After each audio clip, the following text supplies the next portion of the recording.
Monsieur le Président, bonjour. Bonjour. Merci de nous avoir reçus chez vous. S'il vous plaît, présentez-vous. Cellou Dalein Diallo, ancien Premier ministre, président de l'Union des forces démocratiques de Guinée. Merci de nous avoir reçus. Monsieur le Président, l'actualité, c'est la date proposée, la date des élections présidentielles en Guinée proposée par la commission électorale qui est le 18 octobre. Est-ce que d'abord l'UFDG ira aux élections le 18? L'UFDG, comme le FNDC, a une question préjudicielle. C'est d'abord la Constitution.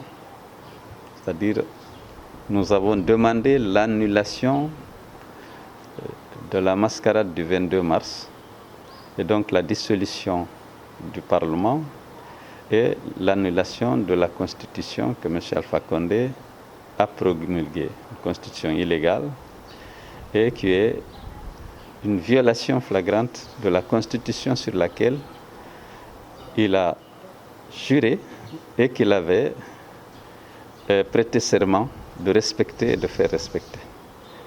Ensuite, notre préoccupation majeure, c'est plus la qualité des élections que la date. Aujourd'hui, il est impossible de régler tous les problèmes d'ici le 18 octobre, à supposer même que cette question préjudicielle soit réglée. Nous avons un problème sérieux avec le fichier, vous le savez. L'ensemble de nos partenaires techniques et financiers a dénoncé ce fichier qui est loin de refléter l'état réel du corps électoral guinéen. On est passé de 8 300 000 électeurs à 5 300 000 sans trop savoir comment. Et donc il faut qu'on ait un fichier sincère et consensuel. Ensuite, il faut réunir les garanties d'une élection transparente pour que nous soyons sûrs que la volonté du peuple qui s'exprimera dans les urnes sera rendue publique par la CENI et la Cour constitutionnelle.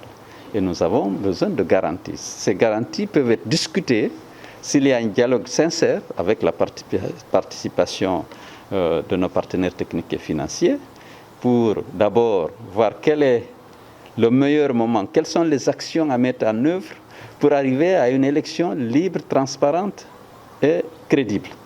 Et ces actions, la mise en œuvre de ces actions demande quel délai pour qu'on puisse aller à une élection inclusive et équitable.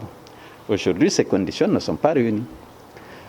Nous avons pour vocation de participer aux élections, mais pas à des mascarades électorales où les résultats sont connus d'avance.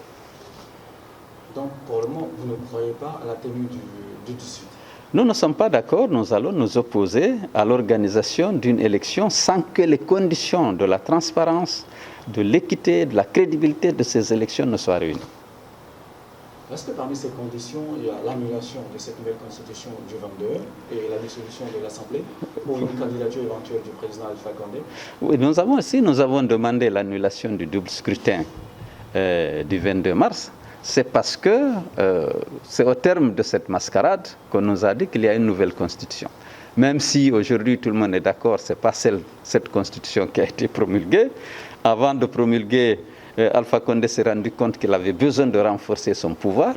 Il a tripatouillé au moins 41 articles de la dite constitution et il a éliminé un.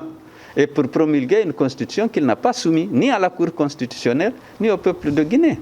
Donc là, il y a un problème, ça ne nous intéresse pas outre mesure.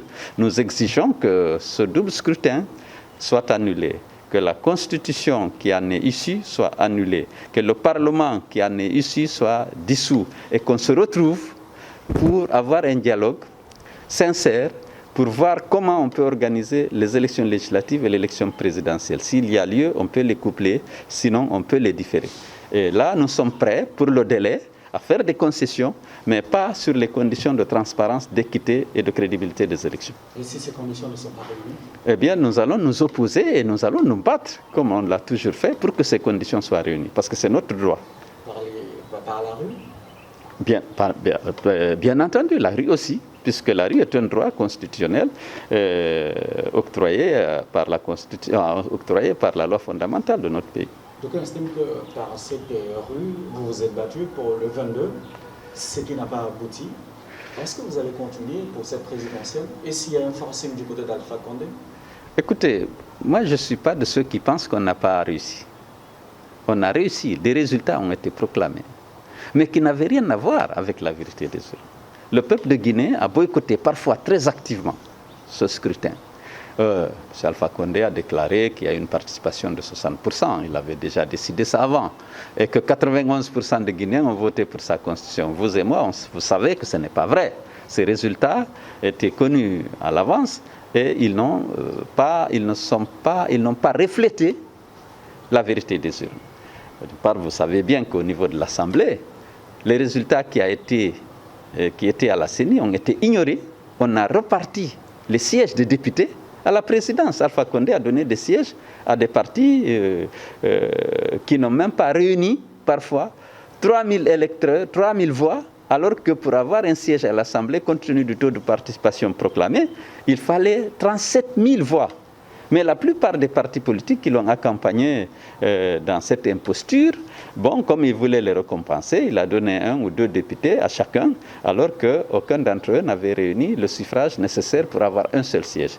Donc il n'y a pas le problème de la Guinée, c'est ça, ce n'est pas la vérité des urnes. Au niveau des élections locales, vous avez vu, au niveau de Conakry, en Basse-Guinée, il a fait proclamer les résultats qu'il veut, et sans tenir compte effectivement de ce qui s'est passé dans les urnes. Donc notre combat, c'est pour que les conditions d'un scrutin juste et équitable soient réunies. Ce qui est loin d'être le cas aujourd'hui. Comme vous le savez, nous venons de sortir de cette mascarade, vous savez comment elle s'est passée. Les élections locales il y a 2 ans, jusqu'à présent, elles ne sont pas terminées. On ne peut pas continuer à travailler dans ce désordre-là. Il faut qu'il y ait de l'ordre, il faut qu'on respecte la loi électorale, et il faut qu'on l'améliore s'il y a lieu, pour que la démocratie et le vote aient un sens, ce qui n'est pas le cas aujourd'hui. Pendant sa dernière sortie médiatique, je vais parler du président de la République, il vous a tendu une main pour le dialogue. Est-ce que vous croyez aujourd'hui... Moi, je n'ai pas vu cette main. C'est vrai, devant des diplômes américains attachés au dialogue et à l'apaisement, il a dit, oui, que de toute façon, il réunira. Nous voulons d'abord la condition préjudicielle. Il faut qu'elle annule le scrutin du 22 mars et qu'on se retrouve. N'oubliez pas que toutes les autorités morales et religieuses du pays avaient appelé Alpha Condé à arrêter la répression et à ouvrir un dialogue. Et le FNDC, lorsqu'il a été contacté, a accepté de suspendre ces manifestations pour justement participer à un dialogue. Mais malheureusement, les autorités morales et religieuses n'ont pas pu infléchir la position d'Alpha Condé, qui ne voulait pas organiser des élections inclusives sur une base consensuelle. L'ensemble des partenaires techniques et financiers, la CEDEAO, l'Union africaine, l'OIF, la France, l'Angleterre, l'Allemagne, les États-Unis, l'Union européenne, toutes ces institutions ont exprimé, ont demandé à Alpha d'ouvrir le dialogue. Il a refusé, il a fait son coup de force. On ne peut pas aller comme ça à un dialogue sans qu'un préalable majeur ne soit. Qu'on revienne à cette situation d'avant et qu'on voit comment on peut organiser aussi bien la présidentielle que les législatives. Et à cet égard, comme je l'ai dit, nous sommes intransigeants sur les conditions de transparence et nous pouvons être flexibles sur le délai. Sans ça, pas de... Non, on résistera, on refusera, on se battra, y compris par la rue, pour s'opposer à l'organisation de cette mascarade qui se prépare si c'est le 18 octobre. Merci beaucoup, Monsieur le Président. Merci.